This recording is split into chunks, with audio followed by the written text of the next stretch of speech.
Whoa. Oh. Guys, I want to share with you what's in my bag, my Airgun bag. You know, essentials. What are some of the essential things when you're going to the range? Because if you don't have your ducks in order, it can be really frustrating. Much more than traditional firearms, there's a lot of additional equipment you kind of need with air guns. And I'll walk you through the bag, what's in it. I have right around about 30 different items. So let's get started. First things first, let's go over the necessities or the basic thing. You need an air rifle and you need a backup air rifle. That's really important because a lot of times these air rifles break down or you grab the wrong gear. So you kind of need a backup. In addition to that, you need your magazines. Whatever that takes to kind of fill that up. Batteries, if you have an electronic gun, you want batteries or some kind of USB power source along with that. Obviously that goes in the cases and everything is kind of in there set up for you, so you just grab it and go. In addition to the guns, I usually take scopes, 2 or 3 different scopes in case one starts to break or something going on here. Now I know it seems like it's overkill, but when you drive 30, 40 minutes and something ruins your experience, believe me, you're just like cussing up a storm because it feels like you wasted the whole day. 40 minutes there, 40 minutes back, you're almost like at 2 hours.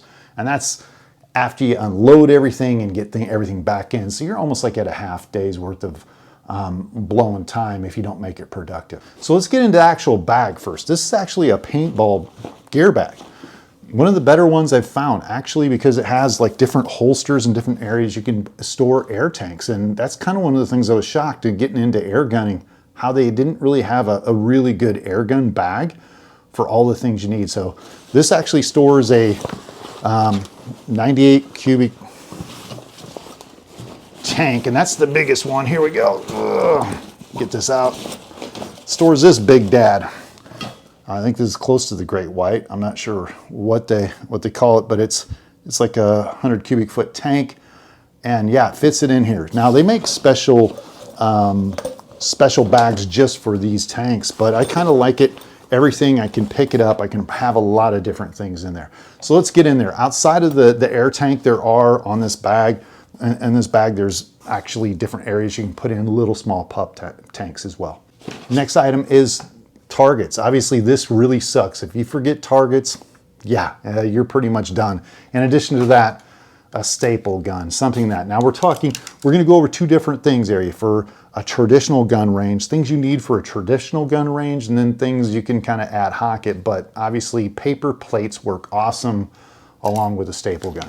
Next thing is hearing protection, eye protection. One thing on a gun range, you can't get on it without really eye protection. They're going to call you out if it's indoor, outdoor, whatever that might be.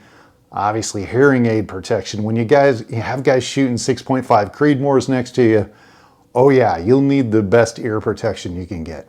Next one, binoculars. Some kind of spotting scope, something to look a little bit more high powerful than your actual airgun scope, or your buddy could have something like that, at least kind of look over your shoulder. You need something to get on target, somebody else to kind of spot it. Another important item is like cleaning rods, cleaning stuff. This also can help you unlodge a slug in your barrel. So something cleaning, a wooden dowel, something to get the slug back out, some tools, and that kind of goes into the next thing. Lots of different tools, hex wrenches, screwdrivers, you name it. It's all got to be there because you'll need it at some point. So the next one is actually ammo. I have 3 different bags of ammo, actually maybe even 4. So I do carry another set of tools with me.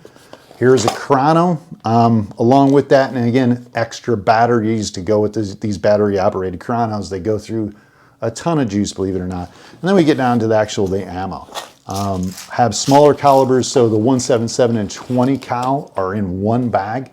And when you're actually testing some of these rifles or trying to get a tune out of it, you know, you're bringing probably 10 to 15 different types of slugs, pellets, see which works best. So you can see, I just can't fit it into one bag, believe it or not. It's like a certain caliber for that. This is the 177, and I have my 20 cal stuff, or I should say my 22 and 25 cal somewhere else.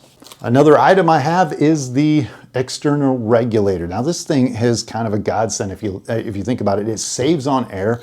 You can plug in your air gun and then you plug in the tank and you just kind of have it do a constant fill or a constant refill for you. So there's not a lot of air and time lost where you're constantly degassing the lines to fill it up to 200-300 bar and then going back. So this is one of those things that gets on the bench with you, hooks into your rifle, hooks into the tank, and you pretty much do not fill off of the tank from there on out. It's just automatically doing it for you. And it's also great for unregulated guns because this is imperative.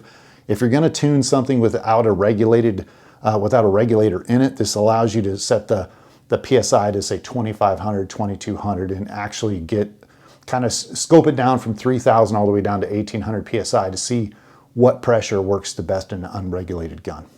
Obviously, another one is a gun bench rest sandbag. You're going to need something there to help you out with this to stabilize the gun. Now, for me, I have at least one or two of these in my car, along with kind of a gun vise, and that all happens. It depends on the rifle. If it's really short and it doesn't fit in the gun vise, I break one of these bad boys out and kind of go to work. The other one of the most important things is actually what I'm filming on here now is that's an iPhone. There's different applications to help you find the ballistic coefficient or the wind drop. There's also items that plug into applications that plug into the FX chronograph or any kind of chronograph. To me, it's just kind of one of those things. You need some kind of electronic device to help you kind of manage all the chaos that's going on along with all these devices. Another device you need is a wind meter that kind of programs into your iPhone through an app. And that's really important because if you're off like a few miles per hour on your windage and you're shooting any kind of distance, you're going to be way off, especially with pellets. So the nice thing about the phone is you can use the chronograph, you can look up the ballistic coefficient, and you can look up the wind speed and where it's at, whether it's on a weather application or a hard device. It's really necessary if you're going to shoot anything probably over 100 yards. So if you're making an ad hoc shooting range, some of the things you can bring obviously is a shooting mat or a shooting bench. Now a shooting bench is a little bit tougher, but if you're kind of out on the farm, you want to take a mat with you, kind of lay it down and get things set up. In addition to your own kind of range or maybe an ad hoc range that you're going to shoot at, a range finder is really important. They're not very expensive. They're like $80 to $100. But this will get you out like 600 yards or better. And it helps out a lot because if you're not familiar if you're not at a traditional range or you're familiar with the area, you definitely have to have the yardage spot on just to be able to kind of get the ballistic coefficient and everything worked out with your scopes and your drop.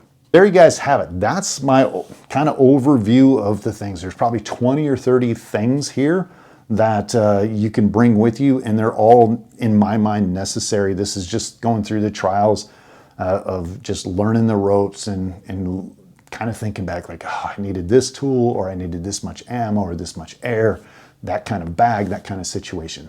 So I hope this helps. If you guys got comments, questions, write it down below and hit that subscribe.